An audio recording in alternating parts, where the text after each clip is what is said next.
And the only way to get leverage is look, you can hit rock bottom. I don't recommend it. Yeah. It's much longer. It's what does Zig Ziglar say? He says there's the elevator, the escalator at the top is broken. You got to take the stairs. You know. Yep. So but the thing is you've had enough experiences in your life where you can go find one thing that was painful, and just use that for the leverage to make the change you need to. Ask God for help, and then you got to take action. Welcome to Testimonies of Triumph, where real stories of faith come to life. In each episode, we share powerful testimonies of how God transforms trials into triumphs, bringing hope and redemption to everyday lives. Whether you're seeking encouragement, wisdom, or inspiration, you'll hear how God is working today, turning even the darkest moments into stories of victory. Now, let's dive into today's episode and witness the incredible power of God's grace in action.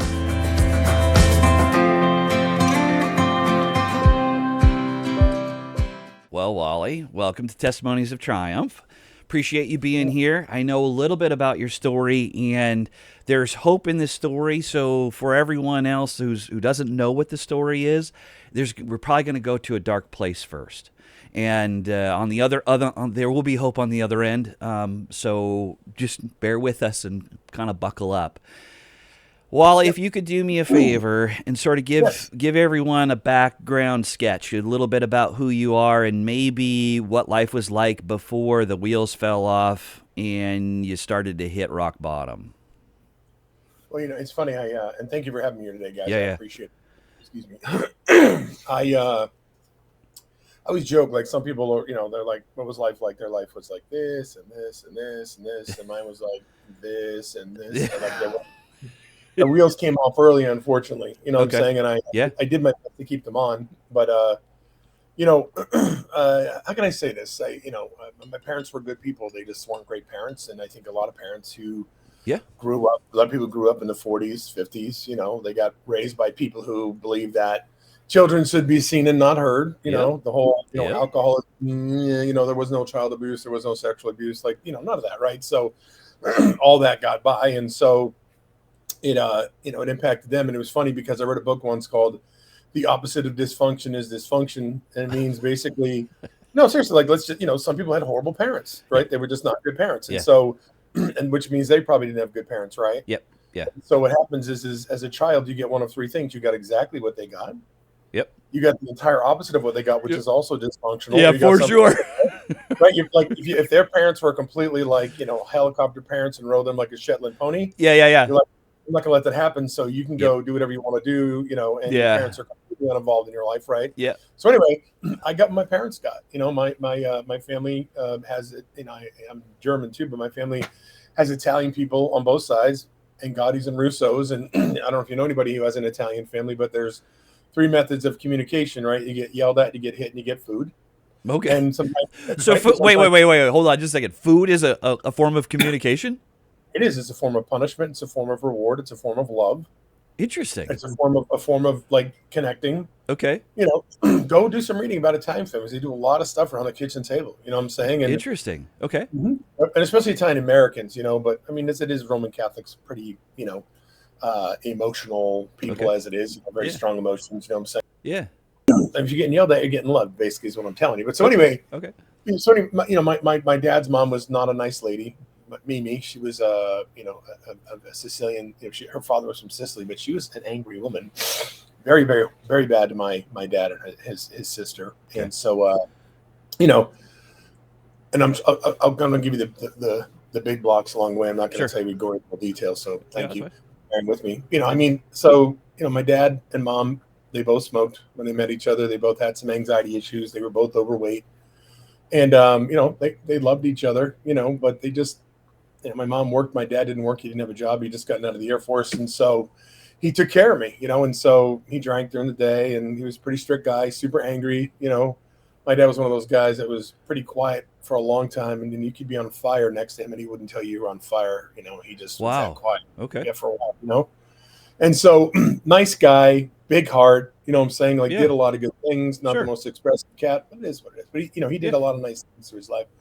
So, but, when I would make a mistake, I would get punished. And even when I didn't make mistakes or didn't make bad choices, I get punished. And so one of my punishments when I was younger was to be sent to bed without food. And that's kind of, I'm talking about Oh, okay. I'm four, with you. five, I'm with you. Okay. 3, 4, 5. Right there's the punishment, right? Yep. And then for your birthday, what do you want? And you got anything you wanted. You know what I'm saying? So it's Yeah. that kind of thing. Yep. I'm saying I'm so. with you. Anyway, Okay. Yeah. Thank you for that. That's yep, helpful. yep. Yeah. And so then I had a binge eating disorder starting at age 6 because Oh, I wow. was afraid I was going to eat. And so, and the thing is I started using it as a coping mechanism Sure. for stuff. And so I was addicted to food starting at age 6. And then I was sexually abused by an extended family member when I was 10. And Okay. then I found my dad's porn magazines when I was 11. Yep. And then I started having sex when I was 12, which is way too early. So by the Yep. time I'm 12, I'm already addicted to sex and pornography and food. Yep. And I have some anxiety issues and, fear, Yep. running fear. I was bullied the whole time through grade school and For sure. middle school and even in high school too, which is interesting because I was a fairly popular kid as I remember. But, I think one of the worst things I remember is one of the guys on the football team while I was showering and we were showering together, we all shower together Yep. as men. Yep. I remember. Washing my hair and, he started urinating on my leg while I was washing my hair. What? So anyway, Oh. and because because my parents never really taught me to defend myself, and because I was so Yeah. anxiety riddled, I just didn't defend myself. Yeah. You just took it. So literally, Yeah. like most of my life, Yeah. And it's interesting because if you would look at me from the outside, my mom taught at the high school that I was at. Like I said, I was a pretty popular guy. I played football. I did track. I was I was lineman of the year my senior year. I was New Hampshire Defensive Player of the Year for football. Wow. So you wouldn't have seen any of that. Yeah. Yeah. Meanwhile, Yeah. It was a storm under the water.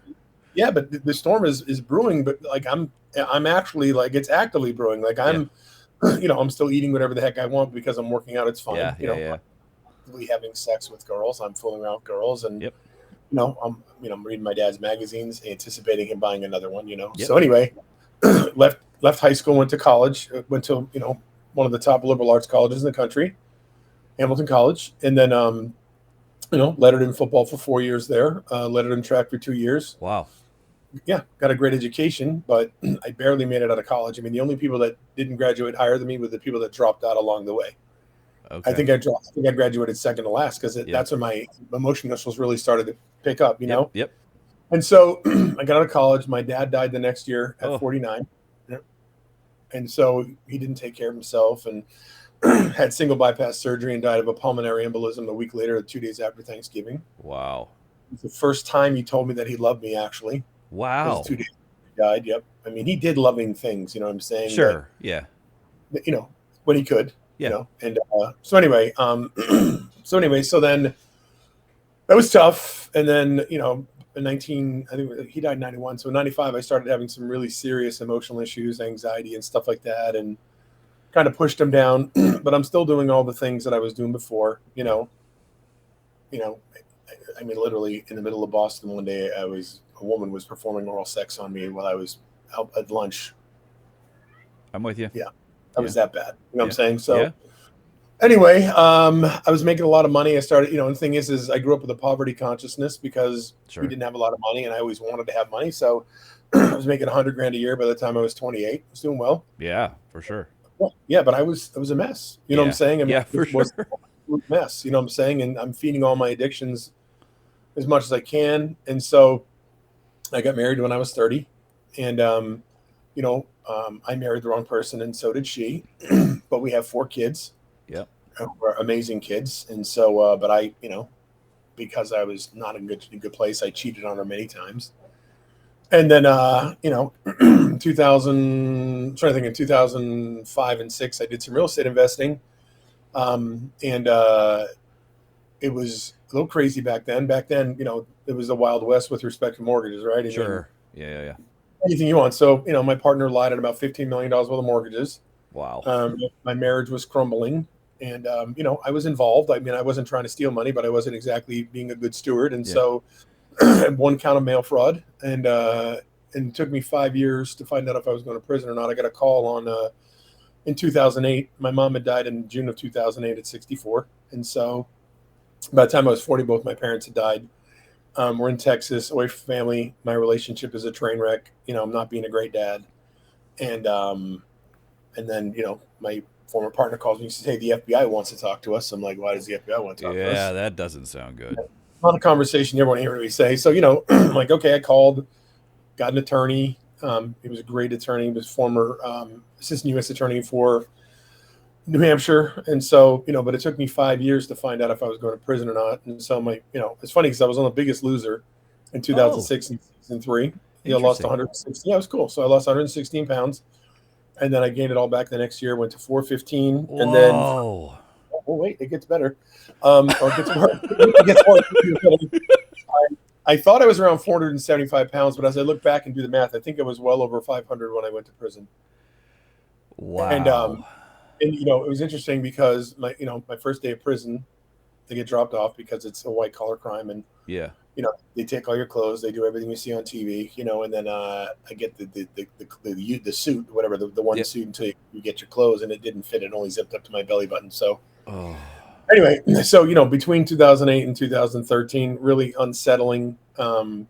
I signed all the divorce paperwork when I left on the 13, and on Valentine's Day of 14, I got an email that says, "Hey, we're officially divorced."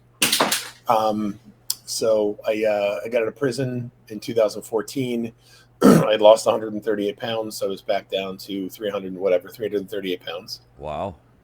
Okay, yep, it's been interesting. So now here's the thing: I went to prison, and I can tell you more about this. I spent a lot of time with God, reading the Bible, learning a lot about myself, but I did not work on any of my issues, other than losing weight. So what does that mean? I appreciate what you just said, and I think it's packed with a whole bunch of stuff. What is it that you feel like now that you should have been, either based on what you said? It sounds like you think you should have been working on something different. What do you think you should have been working on?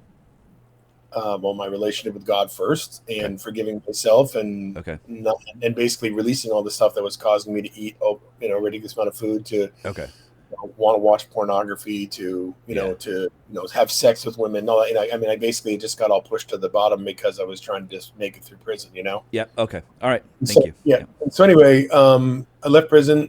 I was in better shape mentally and emotionally, and then I was not allowed back in my house. And since I'd lost so much weight, I needed everything, right? So I had like two containers full of stuff in the garage, one of which was a flat screen TV with no electrical cord, which was kind of a metaphor for my life at that point, right? So any sense, right? Yeah. And so one of the guys I worked for let me stay in his house. People had to buy me food, they had to lend me a car. The guys from church bought me clothes, and if you've never had anybody who wasn't related to you buy you underwear, it is a very humbling experience. Yeah, humbling, for sure. Very humbling experience. And so I got back to work, and things were going well. And then my relationship with my kids was mangled. Yeah. So it's taken a long time to get right with them. Yeah. And actually, I literally just getting right with one of them now, 10 years later. Good. Okay. Yeah. No, it's great, but it's things come up at the time they come up. She was a lot younger when I went, so it took longer for the stuff to manifest itself. So then I met a woman in 2015. Okay. And she was very attractive, and my belief that I was going to meet somebody who would love me and whatnot, my self-esteem about my own self my self-esteem at that time was not good. And so I started liking her a lot, and I stayed with her for 4.5 years, and it was very toxic. And she was married, and then was gotten divorced, and unfortunately my thing was married women, because it was easy when you're hurting to find somebody else hurting. It would be easy to connect with you, so which was not great either. I'm not proud of that either, but anyway, I asked her to move down to marry me. I gave her a nice engagement ring, and then in September of 2019, I'm like, "Hey, can you you got to move down here, I can't do this anymore." And she said she didn't, and then she kept threatening to kill herself. And so I called her sister. I'm like, "Hey, your sister's telling me she's killing herself." And she's like, "Oh, she's like that." That's, I'm like, "What?" What? And she's such a drama queen. I said, "Well, that much I know." And she says, "I'm surprised you guys are still together." I go, "What do you mean?" Well, she goes, "She's with so-and-so. Oh. I go, "Her husband?" You know what's coming here, right? Yeah. I go, "She's with her what?" She goes, "Wait, I thought they get divorced." She goes, "No." Oh. like, what? And so I found out that day that she'd been married the entire time we were together. Wow. Yep. And so I'm like, okay, that one took a while to process, but in October of 19, I was actually sitting in this place, Yeah. my office here. I was sitting in the leather chairs, looking out, like I got this French door, and I can see like the orange light of the garage light, and I'm like, okay, I'm gonna kill myself. Like I can't do this anymore. Oh. I just can't. I was like, it was like the last bad decision of thousands of bad decisions, and I'm like, I'm thinking, how am I going to do this? And I went through all kinds of scenarios, and either it involved somebody else or I didn't have enough of whatever to do it. And then all of a sudden, God's like, hey, remember when your dad died, how horrible it was for you and your kids? I'm like, yeah.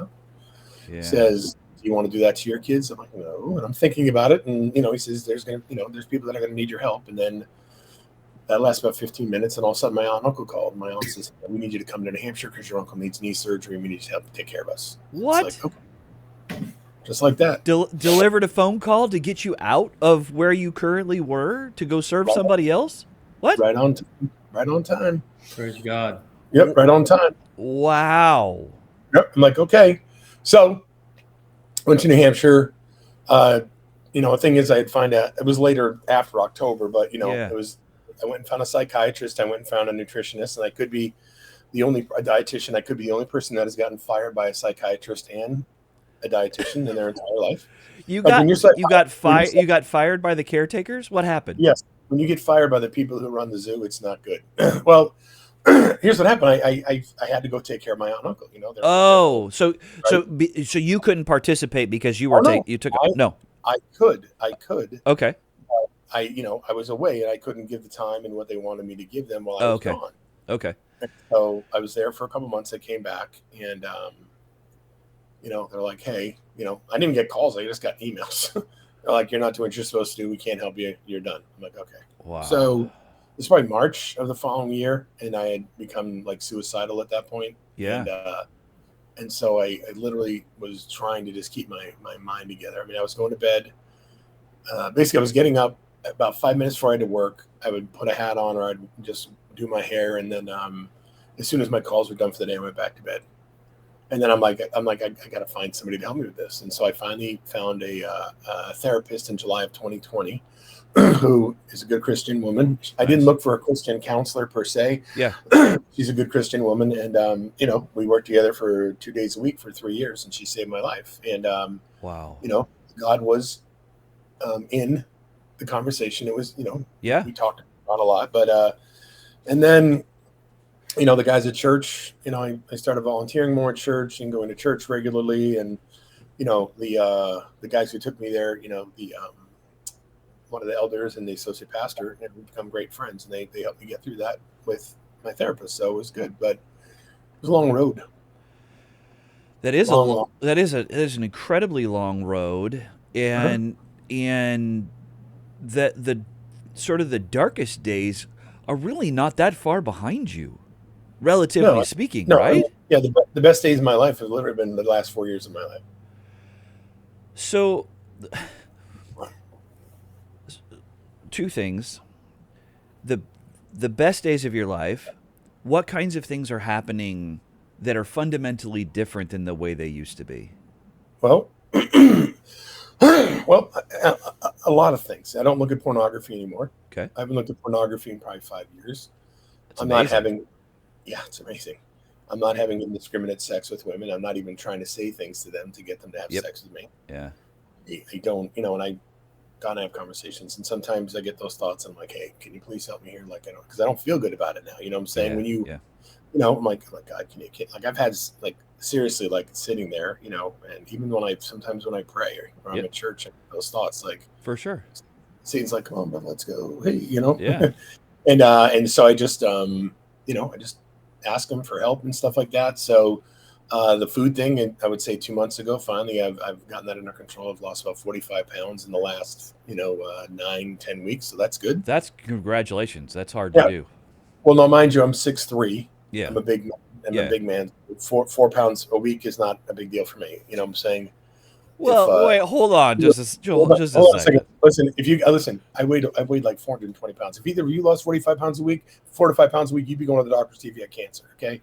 Like, for me, Yeah. it's not. It's like 1% of my weight. That's all. It's a big deal, but it's not like it's not. It's a good deal, but it's not one of those things. Yeah, I mean, it's not Biggest Losers numbers, right?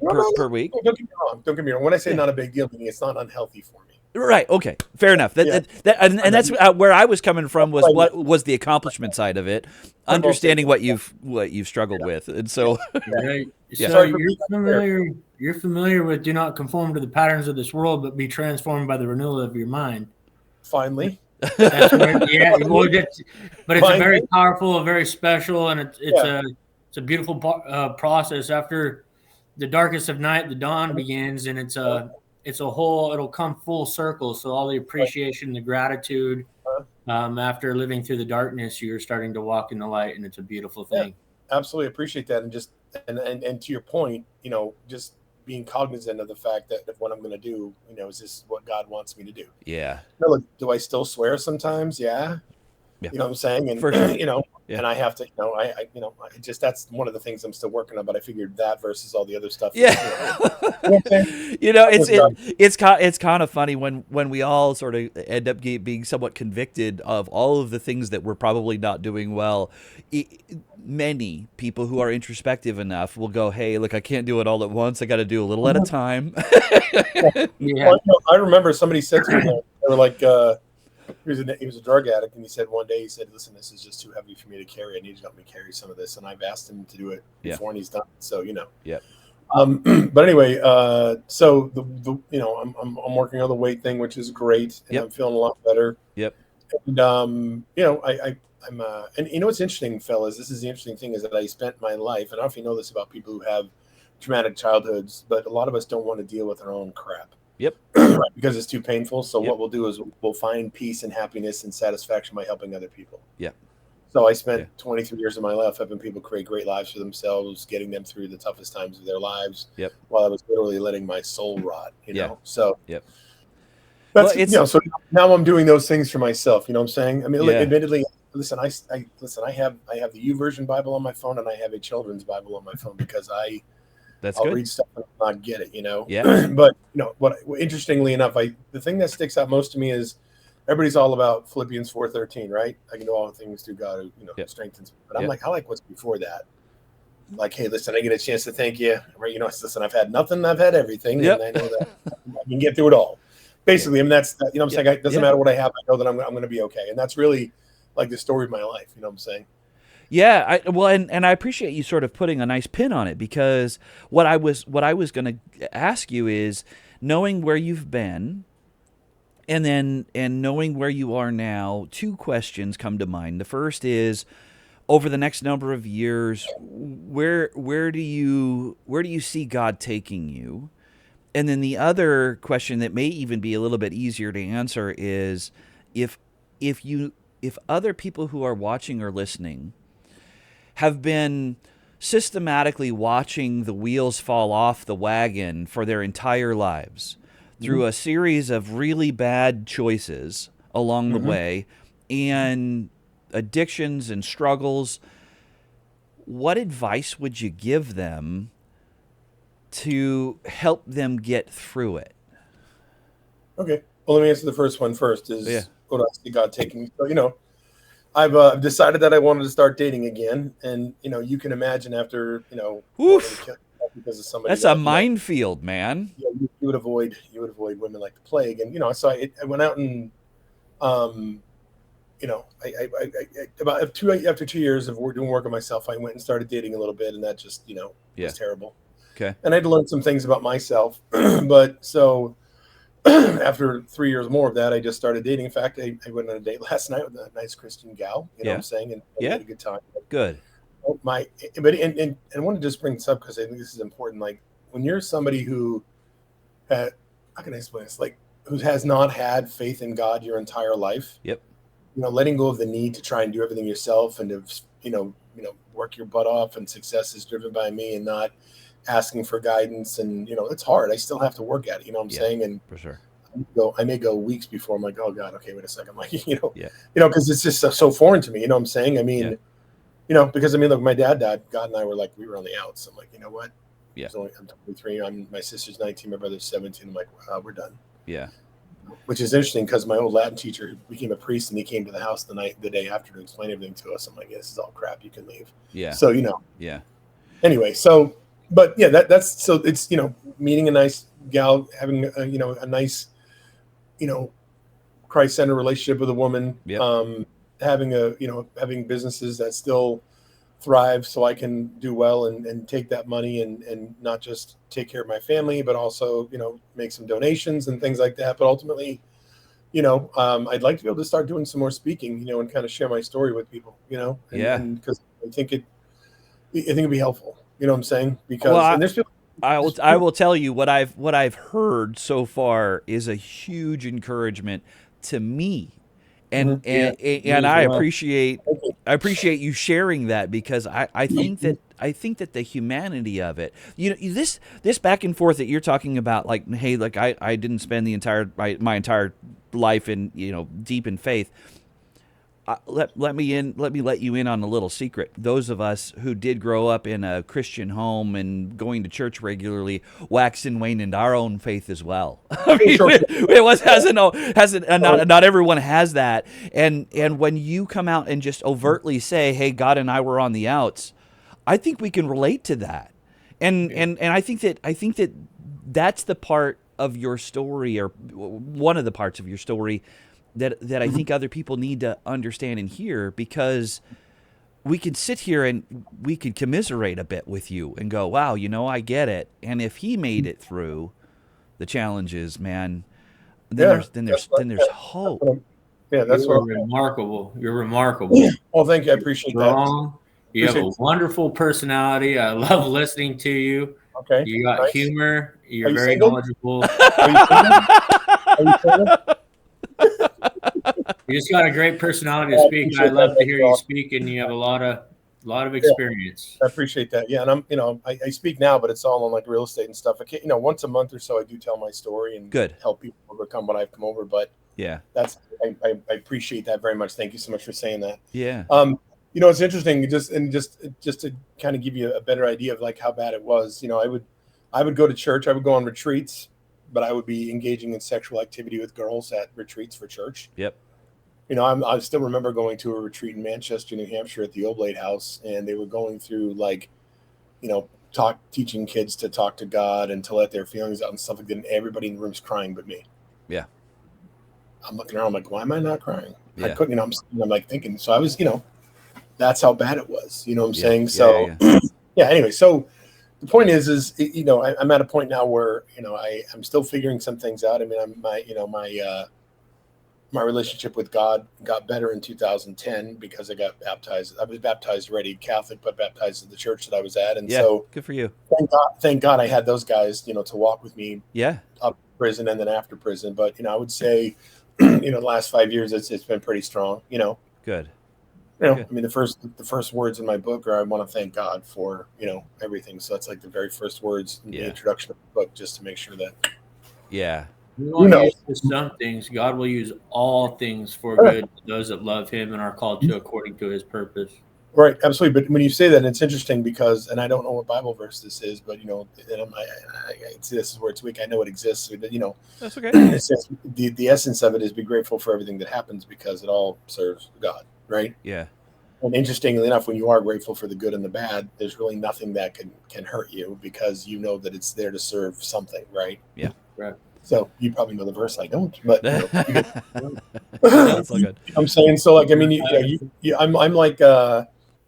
I'm gonna explain this. I'm kind of like the expert on just enough, if that makes sense. Yeah. Look. Yeah, I'm encouraged by the faith that you have, and the demonstration of those acts of faith. This is a very active thing in your life, and I'm really encouraged by that. Whether you know a chapter and a verse is not nearly as important as your personal relationship that you have, and you've demonstrated, right? You are having these personal conversations like, dear Lord, take this away from me right now because I don't know what to do with it, or hey, tell me what to say next because I will put my foot in my mouth. This constant conversation you're having, that is amazing, and it's awesome to watch. I appreciate that, and sometimes I'll do something like, I'm sorry. Yeah. You're like the rest of us, man. I can honestly tell you, I have seen, I've done some things, and I have seen, I don't know, maybe not like a vast vicious punishment, but I've had things that I was expecting to happen that didn't happen. I remember one time I forget what it was. I said I lied about something because I was a liar my entire life. Sure. So sometimes it just comes up. I mean, I really work hard to live a life of integrity, and I would say I hardly ever lie, if at all. You know what I'm saying? Because it's so important to me not to. But I think I lied about something. Yeah. And then 2 days later, somebody called me and said, "Hey, I can't do business with you." And I'm like, okay, well, maybe it was, maybe it wasn't, but hey, let's assume it was. Yeah. You know what I'm saying? Yeah, that's right. Yeah, there's no neon light on it, but it kind of feels like this. It's a correction. Close, you know what I'm saying? But I really try and redirect my thoughts, and I'm I apologize. I'm grateful. My prayers and stuff like that. Based on your own experience, if you were to go back and give a person one piece of advice that feels like, look, this is the end. I can't take another breath because I can't handle the pressure I'm under, the frustration that I have, and the bad decisions I continue to make, and the repercussions of the bad decisions I keep making. What would you tell them? The first thing I would say is that the problem's not going to resolve itself on its own. Okay. Because unattended to mental health issues, which is what those all are. They only get worse. Yeah. Okay. And the brain's tricky because its job is to keep you alive and safe. Yep. And you also have like a negativity bias, which allows you to avoid things that are scary, but we also have the ability to push things down. Yeah. And when we push it down and it gets unresolved, and our brain's like, oh, I forgot that I let you push that. But you got to bring that back up and do it. Let me remind you. Yeah, then you push it back down, and your brain's like, oh, we still got to deal with it, right? Yeah. And you got people who can't sleep at night, and they have depression and anxiety, and they ignore it. You know what I'm saying? It's interesting. I just have a scar here, so I don't think you can see it anymore. Yeah. Used to be a big scratch here. I was chasing my dog, and I fell and scratched my arm. What did I do? I ran inside. I washed it off. I scrubbed it, cleaned it, kept it clean and dry. Yeah. You get a pain here, you just ignore it. You know what I'm saying? We let it get horrible. So if you ignore it, it will continue to get worse and worse and worse. It's not going to get any better. Okay. And the only way to get leverage is look, you can hit rock bottom. I don't recommend it. Yeah. It's much longer. What does Zig Ziglar say? He says there's the elevator, the escalator, the top is broken. You got to take the stairs, you know? Yep. So, but the thing is you've had enough experiences in your life where you can go find one thing that was painful and just use that for the leverage to make the change you need to. Ask God for help, and then you got to take action. I'm currently talking to somebody right now who desperately needs my help. And I'm trying to get him to take a course that I have because I'm going to teach him some things to rewire his brain. Yep. And he wanted to do it. And he said, he says, I got to do it. And God, I'm talking to God. God, wants me to just put my faith in him. And I'm like, did you ever think that maybe God sent me? Yeah. Did you think I was what God sent you? I'm in the rescue boat, buddy. Yeah, right. Yeah, come on in. You can't, and I'm not, and there are miracles all day, every day. Sure. And this is something I've yet to be able to find a way to pray out of. You know what I'm saying? Yeah. You have to do the work for yourself too, right? Yep. Listen, I prayed to God, please help me lose weight. I prayed to God, please help me have money. Yeah. Be in position for all this notion of inactive faith and just imagining it's all going to happen on its own is not faith at all. It's troubling. Yeah, I mean, active faith is, hey, I heard what God asked me to do, and I'm going to do it diligently with the discipline necessary. And we went back and forth for days, and he's like, he says, maybe you're helping me, or maybe this is Satan sending you to trick me. And I'm like, dude, you gotta chill, man. I'm like, and the thing is, his problem is when you get into that spot where you're so anxious and you're so nervous and depressed and stuff like that, you can't think straight, Yeah. So to finish the answer to your question, like, just grab one of those things and let it be the lever that you need to go get some help. Yeah. And to ask for help, and just say, listen, pray to God, ask him for direction, ask him for help, but then go get some help, because it's not going away on its own. Yeah. It only gets worse, and it could lead to severe depression, anxiety, PTSD, and even suicide. Yeah. Because it has to resolve itself. So. Yeah. So, does that make sense? Yeah, it absolutely does, and I appreciate the rawness of what it is you're saying. You're so close to it, right? Some people's story is 40 or 50 years old, and they've lived a lot since then, and it's not quite as vivid. Yours is much more vivid, and the urgency I can hear it in your voice, and I appreciate that. Yeah, but you don't. Here's the thing. To your point, I don't think you need to have had an absolute train wreck of a life that I have. Yeah. But because I've had people like who, and again, it's different for everybody, and but I've had people I've helped who became perfectionists because they got made fun of in gym class one time. Yeah. And basically, as an adult, their hair extensions, eyelashes, teeth, dermabrasions, nails. Yep. $1,000 clothes, $1,000 purses, just so they can be perfect. Yep. So, but it's, look, and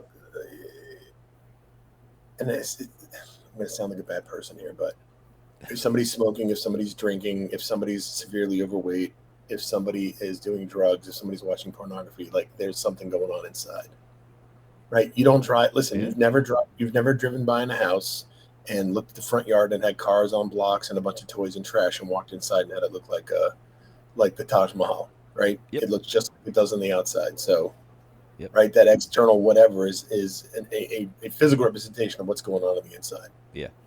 And it's not going on its own, and it's only going to get worse if you don't take care of it. And so ask for some help and then go get some help. Yeah. But if you do see the Taj Mahal and you go inside those doors, you hear yelling and screaming and everybody. Exactly. Exactly right. Everybody's got their what do you call it? Their filter on or whatever. They're not. More lipstick on a pig.